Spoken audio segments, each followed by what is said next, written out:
When you've worked with as many production music composers as I have, you start to hear the same pain points over and over.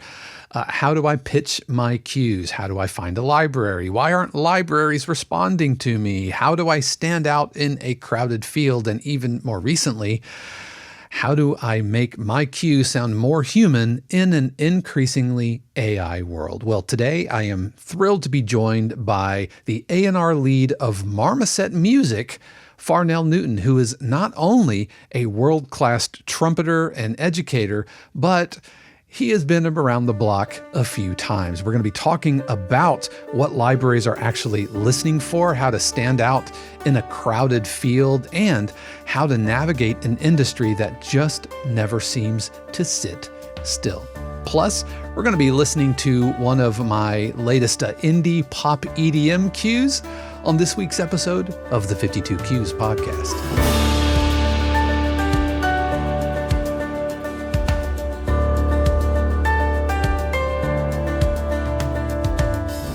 What is happening, everybody, and welcome back to another episode of the 52 Cues podcast, where each week we talk all about the world of production and library music.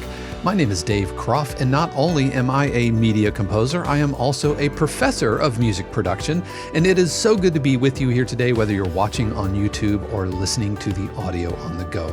Also, a huge word of thanks to our family, friends, and neighbor subscribers of 52 Cues, who are composers just like you, looking to write better music, but also find success in the sync music industry. And 52 Cues is there to help with workshops, Zoom feedback sessions, live streams, and a ton more. If you want to learn more, you can head over to 52cues.com or stick around, because I'm going to be talking about that a little bit later in today's episode. Speaking of later in today's episode, I'm going to be featuring a recent indie pop EDM cue for a new show coming out on Discovery Channel. It's called Let's Make a Reveal, and so you definitely want to stick around for that. But let's go ahead and jump right into my interview with Farnell Newton, who is the A&R lead at Marmoset Music. And if you're not familiar with Marmoset, they're a library that does things a little bit differently. They focus on mostly ad campaigns and work with ad agencies,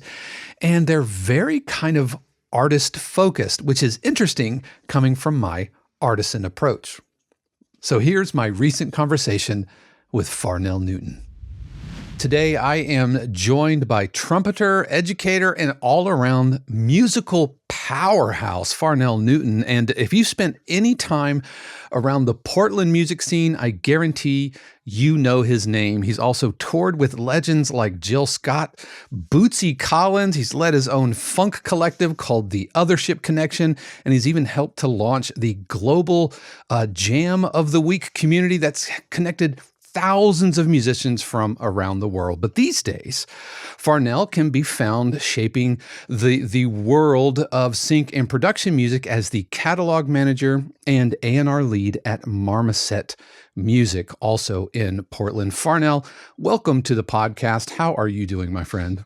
I'm doing great. Thanks for having me, Dave. Yeah, absolutely. We've met through a mutual friend, the one and only the Marlon Gibbons, who is unapologetically my favorite Canadian. And so I am so thankful. Huge shout out to Marlon for connecting us. But I just want to let's jump in, man, because one of the things we talk about here on the podcast is how many different paths there are into the world of production and library music. You know, you can't go to school you can't get a degree in library and sync music.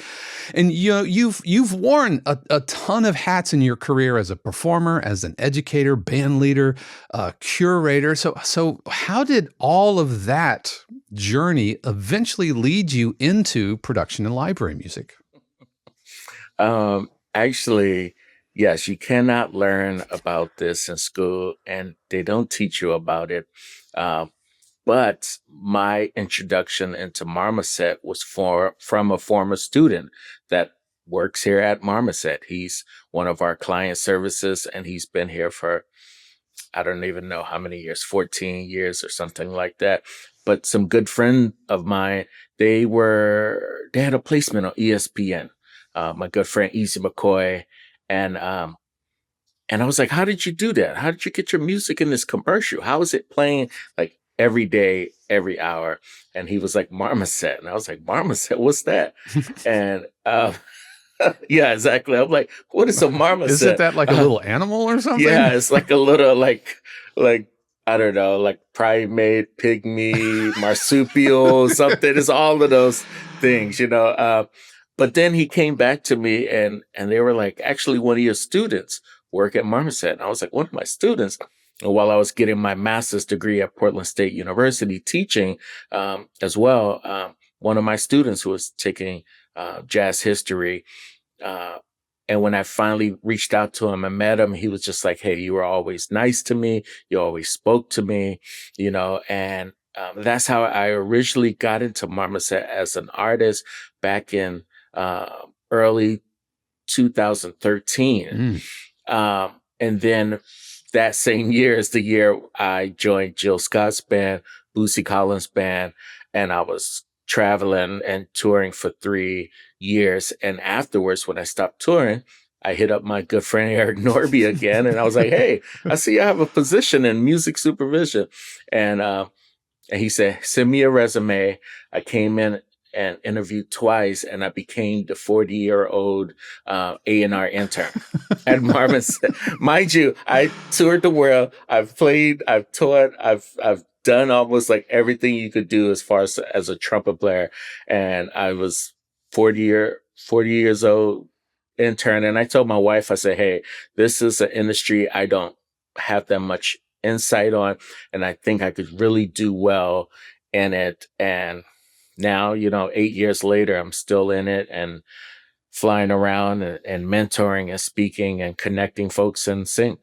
Yeah, that's amazing. And you know, and you're selling yourself short a little bit when you say like, yeah, I played trumpet, you know, Bootsy Collins. I mean, come on now. I Yeah. mean, this is Yeah. you are there's a you are top tier as far as a trumpet performer. So don't you know Yeah. you've got a little Yeah, yeah, cred yeah. behind No, that I name. definitely have a cred. I mean, I've been blessed and very fortunate to be in the right place at the right time and being ready to perform with a lot of the greats that I've have since college. And I think the first out of school gig, I was still in school at Oberlin, but I was playing with Aretha Franklin. For some reason, Aretha always came to Ohio. Don't ask me why, for various different things, private events, conventions, and such. And we always were her backing band. And just over the years, staying connected with the right people and such. You know, very very fortunate. So you've been around some amazing players. You have supported amazing artists, and I'm sure that you've been able to kind of leverage that with Marmoset because you bring a lot of outside perspective that isn't necessarily a myopic kind of production music space. How has that, like, when you're curating new music and listening to new things, are there little kind of sparkles of brilliance that you're, or I guess what I'm asking is kind of what stands out? Like, what makes a cue or an artist kind of pop? It just all depends. Like, and right now, as like you know A&R lead, and I'm always looking for artists wherever I'm at. Like, I mean, I might find a cinematic composer who does documentaries, and she might not be in the industry that long. She still might be new, but I'm listening to her music and I'm like, ooh, I hear something there. Yeah, they might not understand the nuances of sync and putting songs together and you know stems and assets and all of these things, but she has something I feel like I would like to have her at Marmoset, and I will reach out to folks and just staying tapped into like everything we need and what brands are looking for. Because at the end of the day, it's not about like what Farnell likes to listen to. It's about you know what can we service our and get to our clients. What are our clients wanting? Because they might want any and everything. We have clients who are asking for, you know, 50s, uh, teeny bopper, surf music. And then they might ask also for like once in a while you get someone who might be in LA and they're asking for like artists like Jacob Mann and cartoons and Moonchild. But then we get folks who are asking for like Robert Glasper type of music with like Butcher Brown and different folks. And then sometimes they just want just energetic pop music that sounds great behind ads. It just it's like balancing. I'm trying to like balance the real musician side of me and the artistry and the uncut rawness of people who get on the stage and play this all the time Yeah. versus like production. So sometimes I have to like sell my team on certain things. I'm like, hey, this person is amazing. You probably haven't heard of them, but they tour with everyone, and then they'll get them on a song, and it's like a ridiculous budget, and then it plays for the Super Bowl, and like my buddy Lau Davinsky, we had him on like a medical school Super Bowl ad, and they was doing like a classic soul song, and it was just because of the people I know. The Yeah. like my Rolodex is really deep. Yeah, this is how I know you're a good A&R rep, because like you rattled off some artists and like half of them I had heard of, and the other half Yeah. I'm like, I need to go Yeah. Google. I need to look them Yeah. up because I am sure that they are amazing. But you Yeah. know, it's really interesting because it's kind of like, and you're a teacher, so that not everyone who can do something at a high level, not necessarily can kind of communicate that in a way that a student can learn, right? I'm sure we've all, if you're watching this, listening to it, I'm sure you've been with a teacher who is brilliant, but maybe can't translate that. Likewise, not every artist is able to kind of make that jump into thinking about sync. And this is what I call the dichotomy between artist and artisan, and how when we're making something that needs to sell potato chips versus something that needs to sell records, there's a shift that needs to happen. So can you speak to that a little bit, and where you see maybe some artists kind of struggling the most, or can you speak to that idea of the artisan mentality? Yeah, I really just think it's all just how they came into music. How it's different for every artist. Every artist have their own thing, their own quirks, their own guiding light to what they feel is like their goal and their artistry. And sometimes I'm the one who's like cheering them on and saying like, hey, I think you could be great in this space. It's just like, just to step a little back. It's like also just like dealing with artists and doing business. It's never been something that's done well together or taught. So by the time a musician gets out of school or a musician gets in the real world, they haven't really been taught about finance, how to do business, how to be consistent about following up on emails, and do you have and contracts and taxes and yes, and they don't, S-corps. but also they don't teach you about any of this in school. Yeah. They're like, hey, guess what? You could play 251 and here you go live your life as a musician. So I'm that person that's helping folks really understanding what sync can do for them and helping them. But also I have to give them the space, the empathy, to allow them to do their own discovery in this as well. But also, I love the fact that I could get musicians in a room, we could do a project, and then like a month it licensed, and I present them with a check, and that really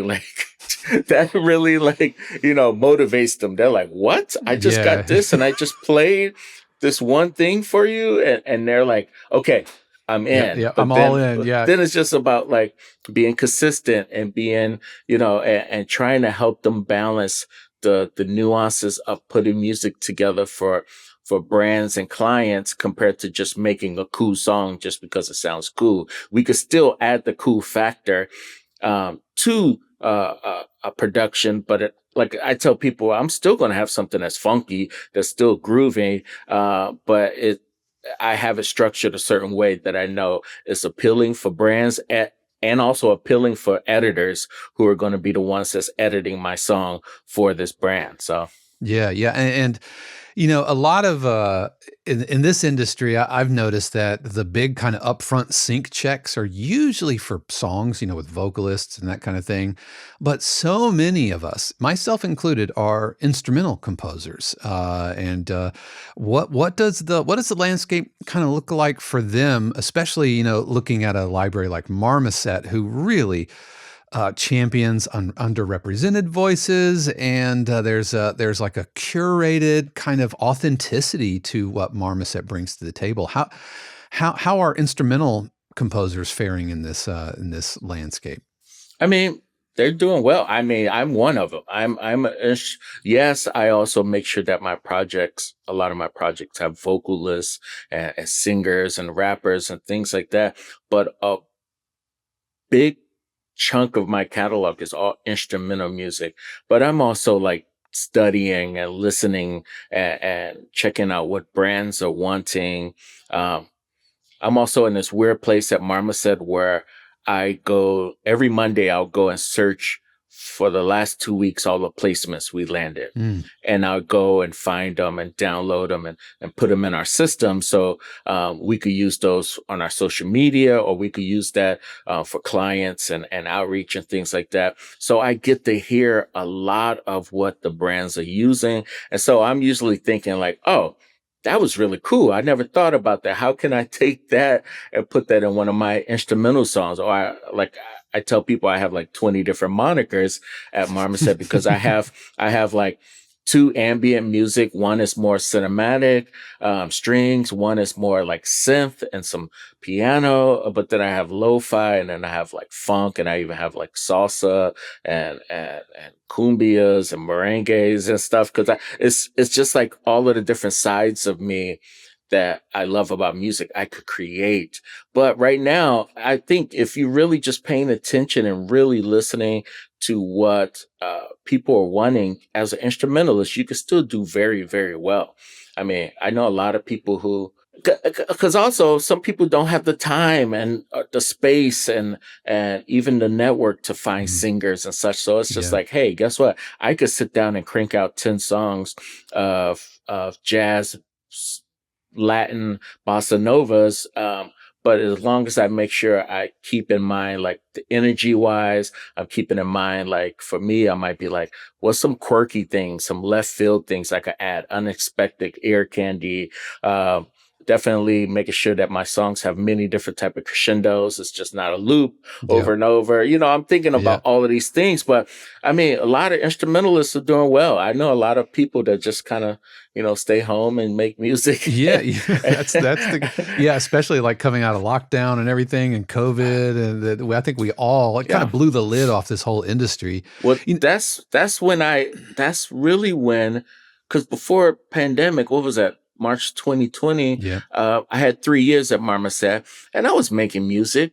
I was making songs, but I think in the beginning of the pandemic is when I really like doubled down and was like really paying attention, like what is making these brands and these clients use these songs, and also just staying tapped into like the trends and such. I'm like, okay, cool. Football is coming. Yeah. What do I need? Do I need some trap hip hop that sounds anthemic, empowering? Okay, I just can't have a trap song.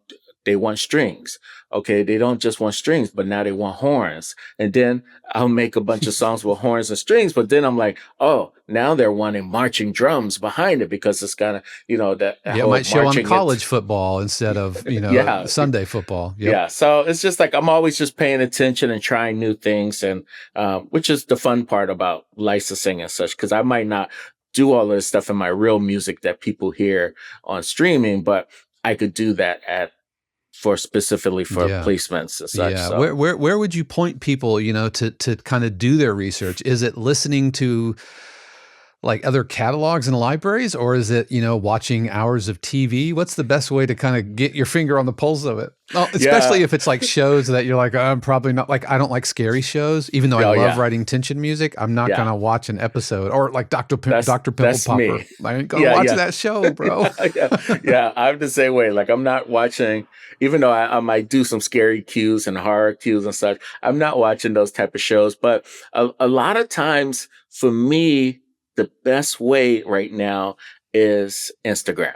Mm. I feel like right now, Instagram is almost like not maybe real time, but really close to real time is what like people are actually using and wanting. Like you could hear a lot of things on there, and it lets you know like a temperature gauge of what's Mm. happening right now.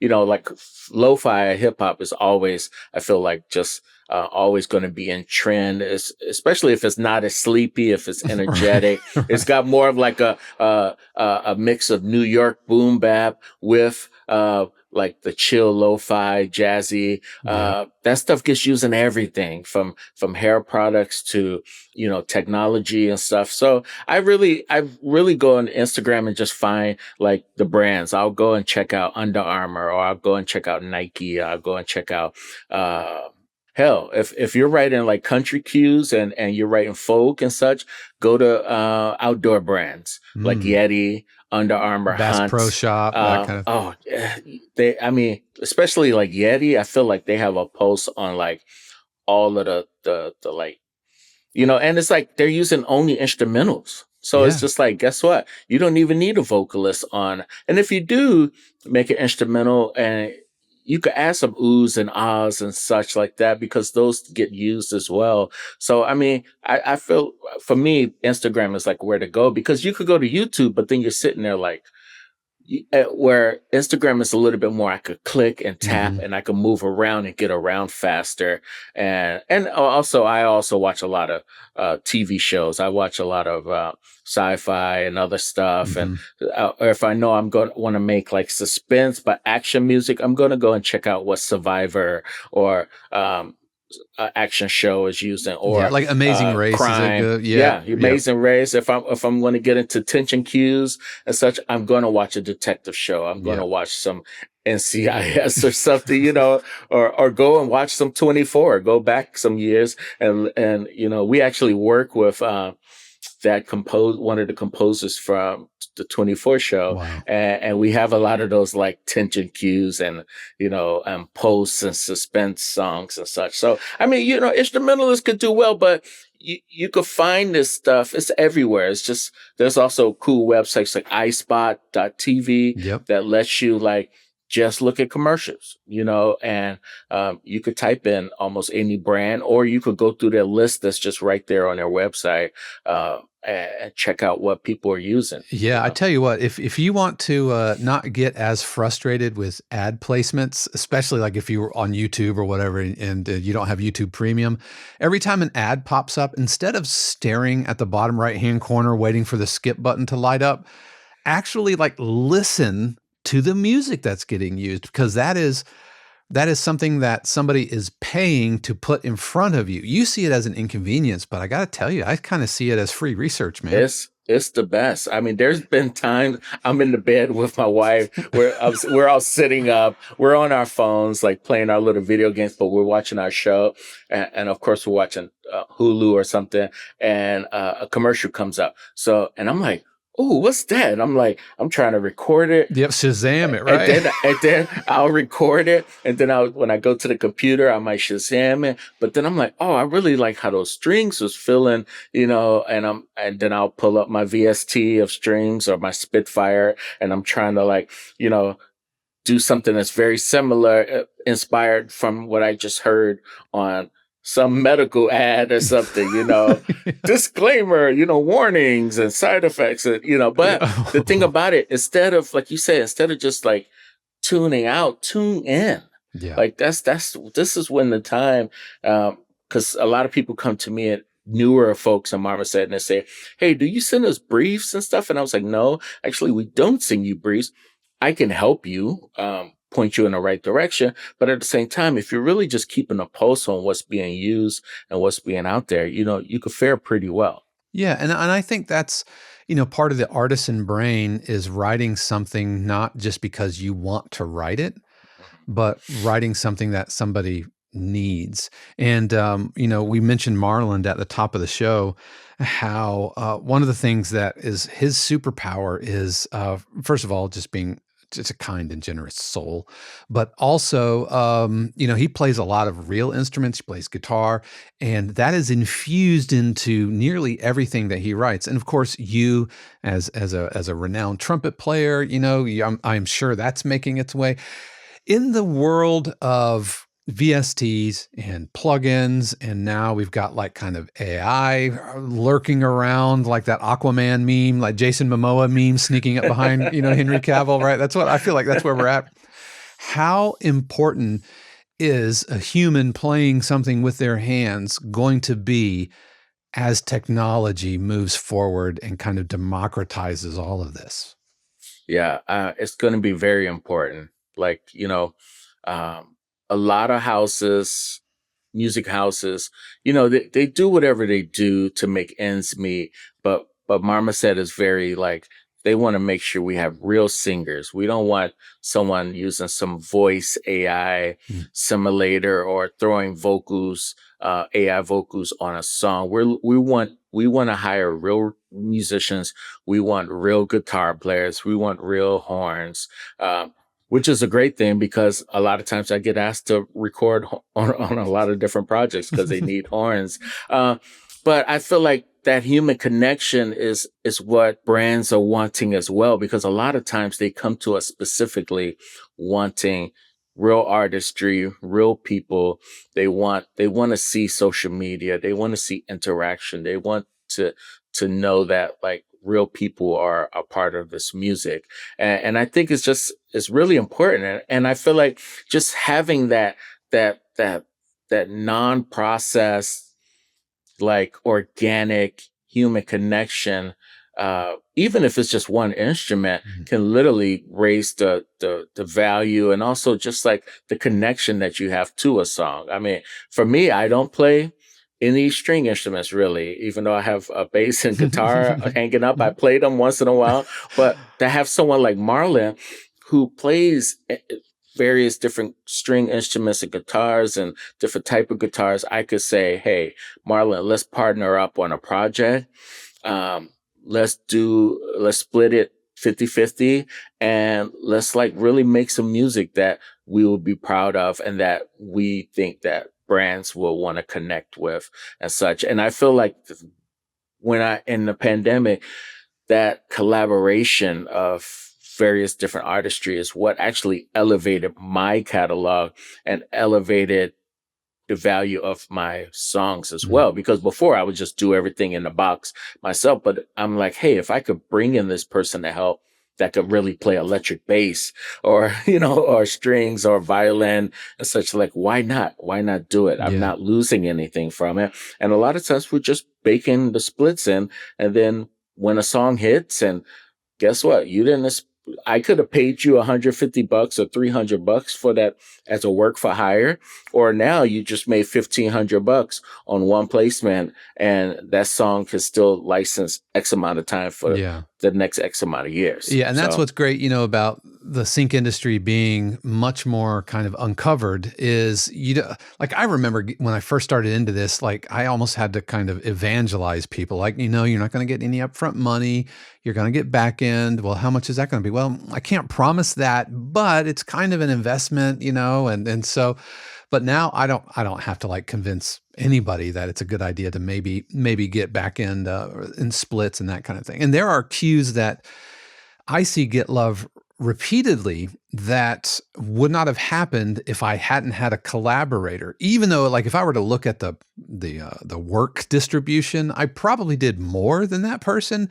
But just like when Chad Smith plays on a Chili Peppers record, like you can't remove Chad Smith and still have the Chili Peppers because there's going to be something missing. And so, yeah, collaboration. I've dubbed this whole year my year of collaboration as it's so easy for us to just be in our studios. Like I'm in a room or a garage. I've got these cool lights and everything, but as soon as we're done with the interview, I'm going to turn the lights off and I'm just going to be by myself. So reaching out to collaborators, I think, is super important. Now, that having been said, so much of what we do is still in the box. Like getting a Hmm. guitarist, getting a vocalist, that's pretty easy, or relatively easy. But getting like a whole string section, that might be a little bit tougher. So, what would be your advice to that in the box composer if they wanted to make sure that there is an organic authenticity to it? Any thoughts Yeah. on that? Um, Definitely. I feel like my production level raised when I really put the research behind plugins and VSTs, and also finding very high level VSTs. That's Mm. like, like as far as strings, when you're dealing with strings, there's a couple companies, but one of the companies that probably has the best marketing is Spitfire. No doubt. Like they're going to get you. And once you visit their site, it's a wrap. You're going to get all of the Google Analytics and get all of you're going to get all of the Yep. things, say Spitfire audio. But the thing about it is that when I first got into it, a company like that is so great because they had at the time their original series where Hmm. basically it was like their older catalog. They streamlined, modernized, and converted for like $25 and $30. So now I was able to go in and really have amazing sounding strings and instruments and such. And then I made songs with that and experiment and learn how to really like get my strings. I had to update my keyboard so I could get some faders so I could make my strings feel like they're really someone is really playing them, and the swells and the decrescendos and such.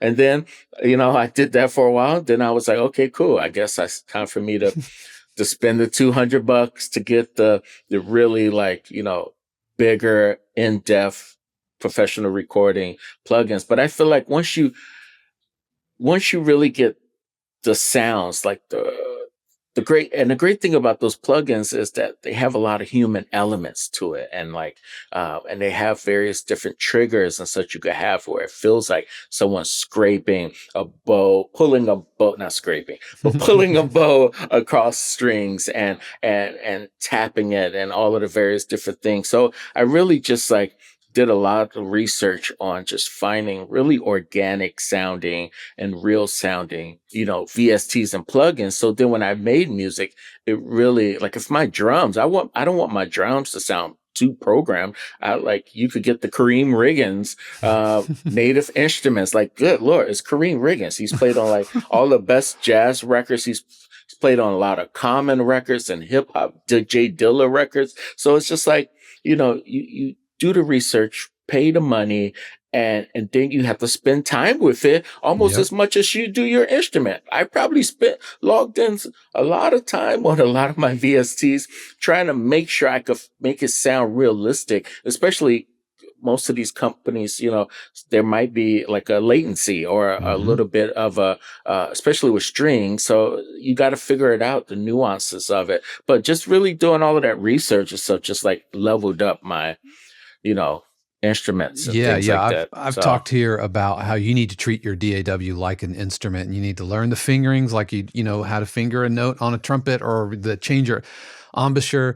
You've got to treat it that way. And another thing you you could touched hear on, it. You yeah, could yeah, hear the oh, difference. oh, I mean, absolutely. from strings, just like, someone just plucking at some strings, or it's like you find it's just a great sound and you just like, you have to give it the nuance, the touch and the feeling. I'm not just banging on every note, Yeah, yeah, and I think you hit on it, the touch. Like I'm a firm believer in if you are going to replace the instrument with a virtual sound, you can't replace the performance with a virtual performance. And I'm looking at you, all you pencil people, which is great. But if you can put your hands on an instrument and be able to program a performance, whether it's a string, pizzicato strings for dramedy, or whether it's a boom bap groove, or whether it's a soaring horn line, right? If you can put your hands on a keyboard and manipulate it so that you are creating a performance that is being captured by virtual instruments, then I have found that goes a long way. That only gets magnified when you put that one layer of a real actual instrument on top of it. Like I keep Uh-huh. like shakers and eggs. I have them all right here. And I will take a hip hop track that's all programmed Yeah. and actually Uh-huh. record a non-perfectly quantized shaker, and the entire thing, the entire cue feels elevated. So Uh-huh. if you are a pencil in person, first of all, mad respect, because I could never do that. But, just even a little 25 key Akai Mini, I think is going to be an improvement Oh yeah, over that. definitely. Now, I'm Definitely. sure as an A&R person, you have seen your share of composers and artists come through your door. Tell us a little bit about, as a manager and A&R lead, what's kind of a day in the life for you over in Marmoset? What does your day look like? A lot of emails. A lot of emails. I usually tell my team lead and folks that like 30% of the emails are actually like things I need to get done. And then the other 70% is just like the follow-up questions, the tapping in, the touch points, reaffirming people that we have their music, or I will reach out to them and things like that. And then of course a lot of listening to music and such, because we not only are we signing new artists and such, so we have to listen to music from new artists, our existing artists are always sending us music. So we're constantly getting many different songs a day. We could get, a couple songs from an artist, existing artist, to like, a couple hundred songs a day, depending on, you know, how prolific they are and such. But it's just a lot of mentoring, a lot of like, just like helping people understand what's happening, because Marmoset is different than from a production catalog. Like other companies out there, like APM or BMG and things like that, where we don't take your publishing. We don't, because we're like I said, we do TV and film, but our bread and butter is definitely business branding, advertisement. So we're definitely like upfront money. It's like yay for us. But just trying to like really help people understand the difference of how we function here at Marmoset compared to other places. Or I might sign a composer because they have these amazing dramedy like cues and plucky strings, and I'm like, oh, this sounds so great. Or like someone like Marlet, or someone who's like plays guitar. Like I've signed some folks from Greece and such who plays all kind of different string instruments and Middle Eastern instruments and such. And I'm just really just trying to like help them understand like how do you flourish in our space.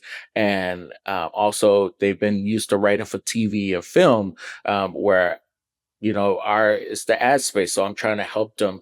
It's just a lot of hand Yeah. holding, Yeah. a lot of emails, a lot of touch points and such, a lot of phone calls. Like after I get off this, I'm calling an artist who's one's in Italy and one's in Canada, and we're talking about their music and such. So it's just a lot of it depends. It ebbs and flows. I might be doing ton of phone calls. I might be working with one of my team members as far as getting new music in the system, but also a part of my job is also like later today, I'm a search lead, where basically I lead a team to fill briefs for brands. So a brand might hit us up and say, hey, we're looking for a song for a new placement. Google might want a song that's energetic, female vocalist for a punk rock song. And basically we go through our catalog, find all of the songs we feel that maybe fits the reference, and maybe also lyricals. They might have a lyrical theme, and we put all of those things into one of our playlists, search playlists, and send them over to them and such. So it's like, it's a lot of various different things that happens during the day, but just always staying connected with artists. Cause Yeah. I know how it is to be an artist and email a company and never hear it back from them, or don't have real great communication. So my goal as an A&R is always making sure that, we're always responding to people. We're always letting them know like their music is being heard.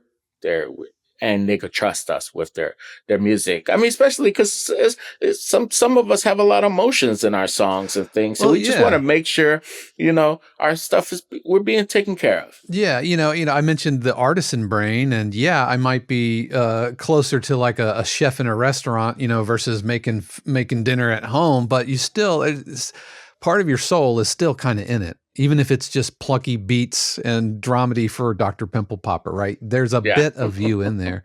With all the submissions and everything that you get, where do you see like pitches go sideways? Like like you're like, oh man, if only I could talk to all the composers at one time. Stop doing this, or wow, you are really shooting yourself in the foot if you do this when you're sending us your pitch.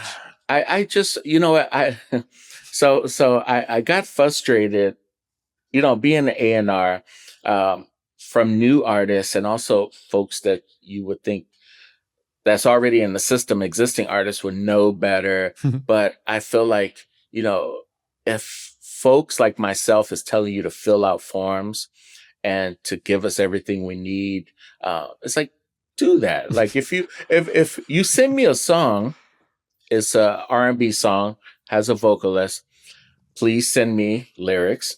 Please send me artwork. Please send me PRO information. Send me an instrumental as well.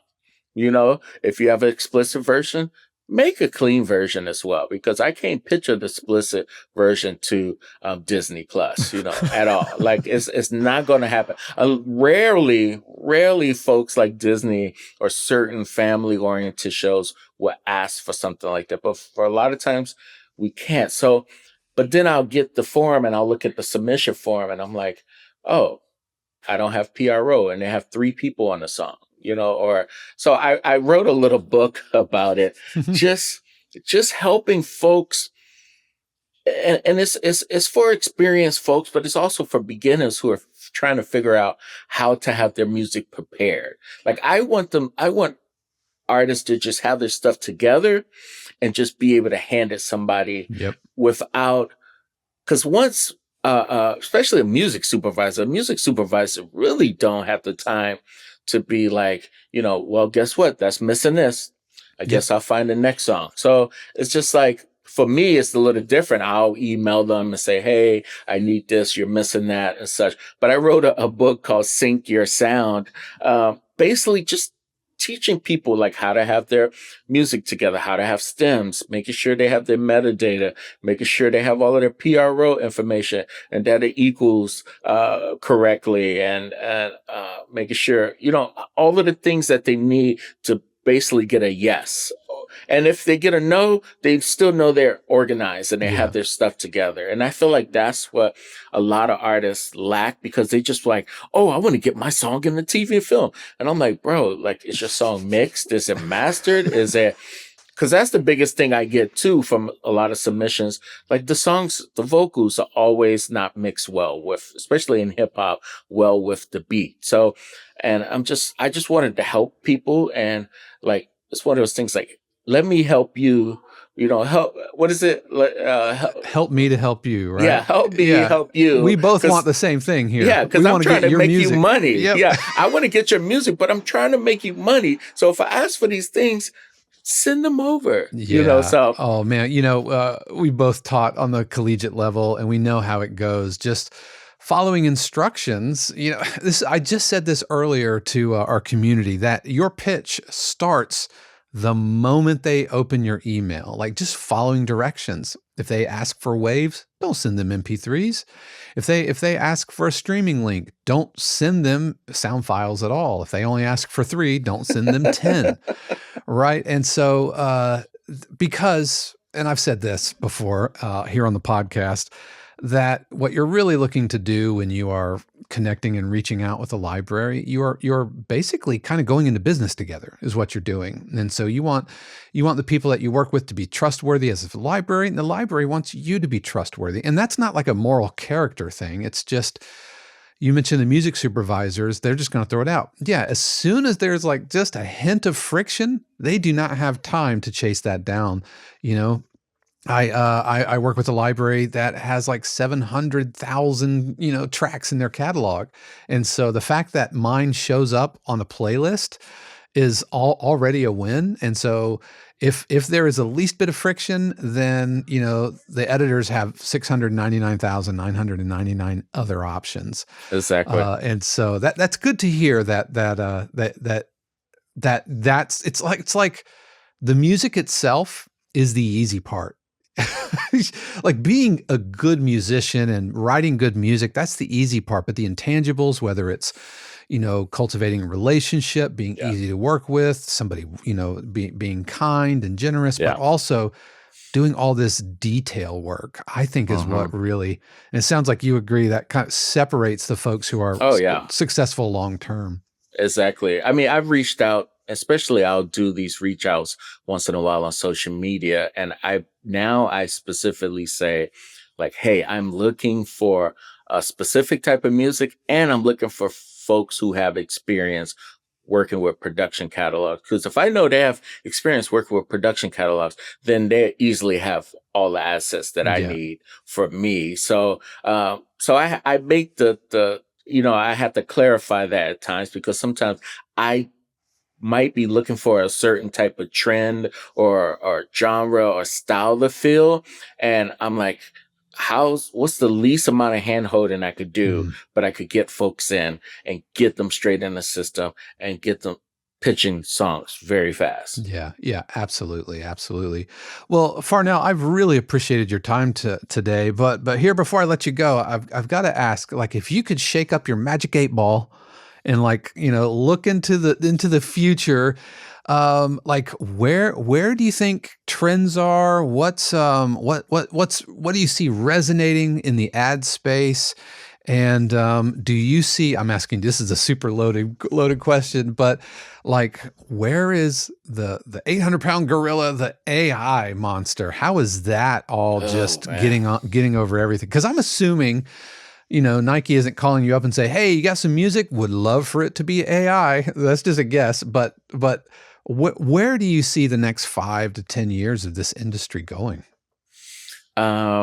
Yeah, it's interesting because in the beginning of like the AI, the Udio and the Suno and such, like a lot of people were afraid. And then Mm. and for folks over here, we were like, hey, we want real songs produced by real folks and created that way. And that kind of like set us apart from a lot of other places. Even though once in a while I will get a submission and the link leads directly to Suno. And I'm like, oh my God. So it's like it's a lot of things. You got to be careful.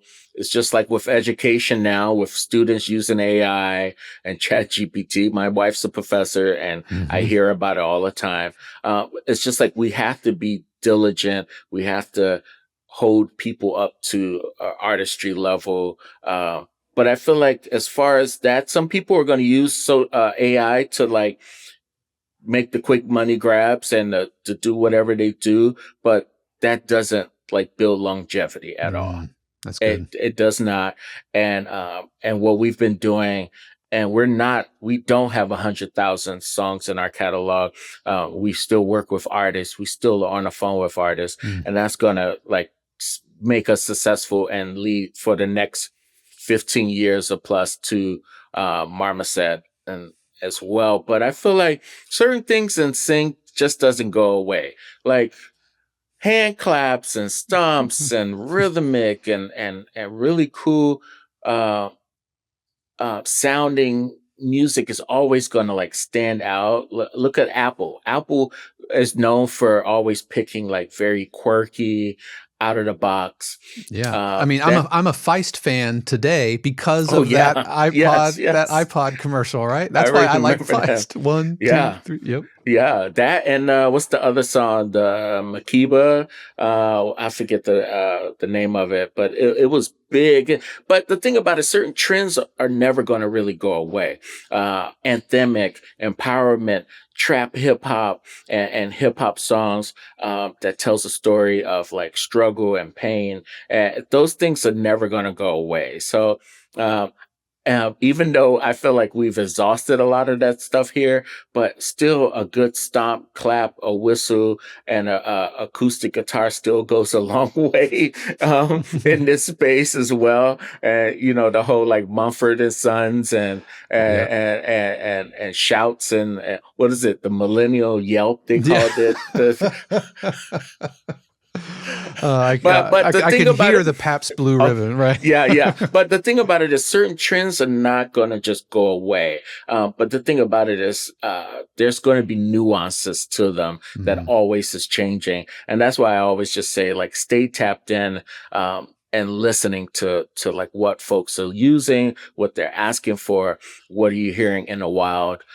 Those things are just like, I just stay an eternal.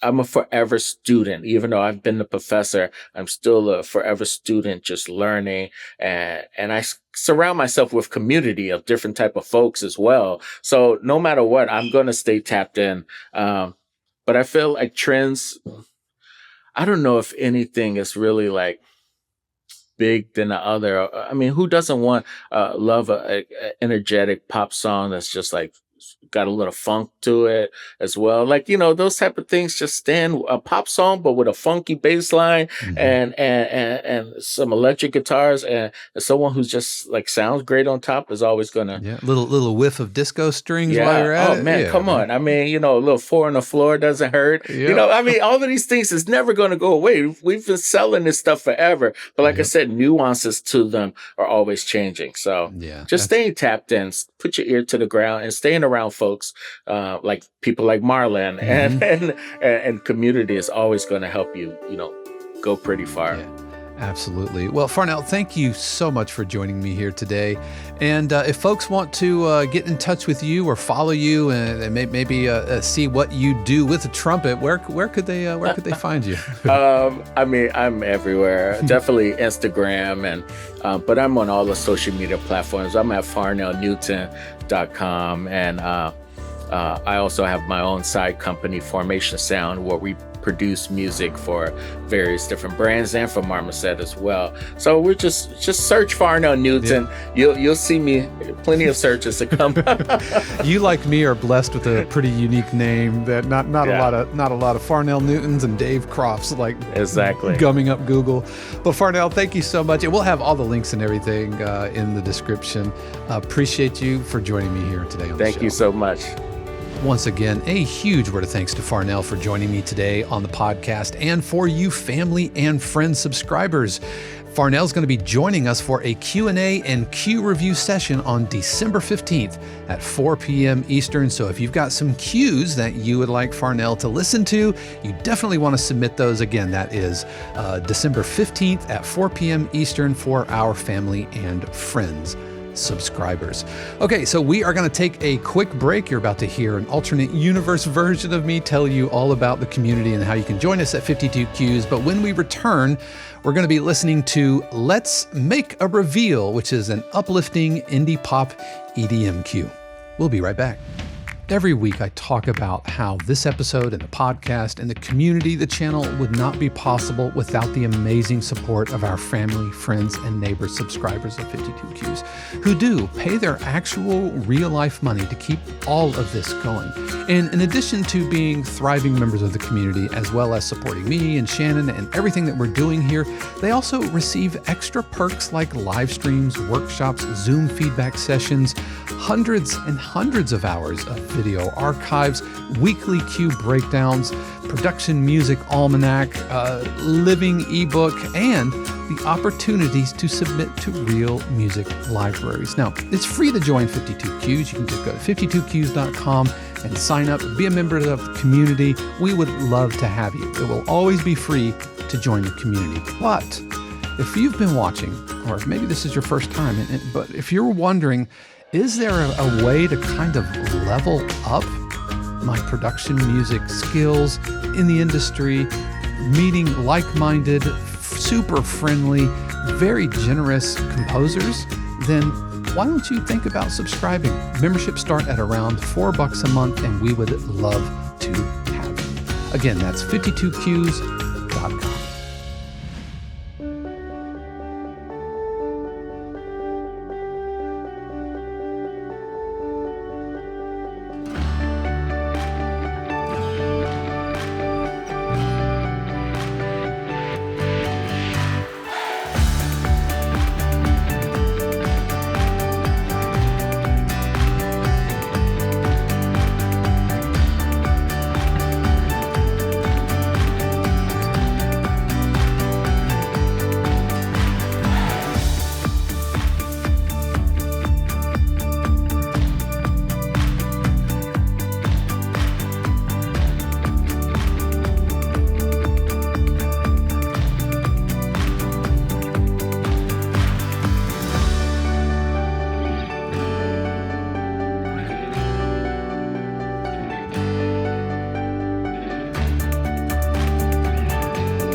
was Let's Make a Reveal, an indie pop EDM uplifting cue that is being written for a new show. I think it's a dating show.